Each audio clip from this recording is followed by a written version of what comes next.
Hello and welcome back to Sri Lankan Life Sciences Academy. Today we continue exploring mammalian transport system with lesson 11, the blood clotting process. Let's dive into this essential mechanism that protects our body from blood loss and help prevent disease. By the end of this lesson, you will be able to describe the sequence of events in the blood clotting process, explain the process using scientific terminology, and analyze how disruptions in clotting contribute to cardiovascular diseases. And finally, appreciate the complexity and importance of this system in maintaining health. Let's think about this. What happens when you cut yourself? You see bleeding, but your body quickly responds. Something amazing starts to happen immediately. Your blood begins to clot to stop the bleeding. Let's explore now. Blood clotting is the body's natural response to injury. It prevents excessive blood loss, seals damaged blood vessels, starts wound healing, and protects against infection. A stable clot forms at the injury site, and that's just the beginning. When a blood vessel is cut, plasma, red blood cells, and platelets flow out.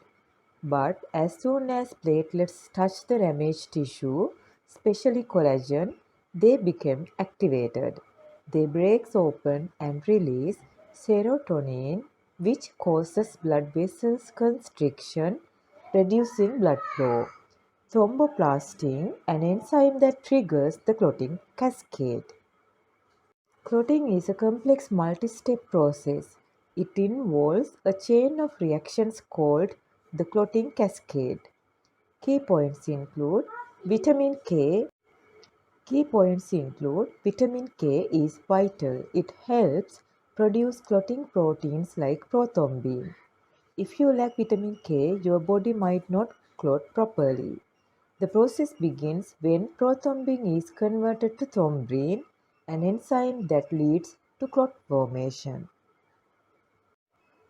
Here's a simplified flowchart showing the entire clotting process from injury to clot formation. We'll go through each of these steps in detail next. Let's break it down. Thromboplastin converts prothrombin into thrombin. This reaction needs calcium ions. Thrombin then converts fibrinogen, a soluble protein, into fibrin, which is insoluble. Fibrin forms a mesh over the wound, trapping platelets and red blood cells. Platelets proteins cause contraction, tightening the clot and forming a protective scab. This diagram shows how all the components, enzymes, ions, proteins, and cells work together to stop bleeding and protect the body. Now, why is this process so important in cardiovascular health? While clotting protects us, it can become dangerous when triggered inside the blood vessels. A clot in the coronary arteries can cause a heart attack. A clot in the brain can cause a stroke. So, misregulations of clotting can lead to life-threatening conditions. Thank you for learning with us at Sri Lanka Life Sciences Academy. The clotting process is both delicate and powerful and essential for survival to keep your cardiovascular system healthy. Eat well, stay active, and avoid habits that damage blood vessels like smoking. If this lesson helped you, don't forget to like, subscribe, and share. See you in the next video.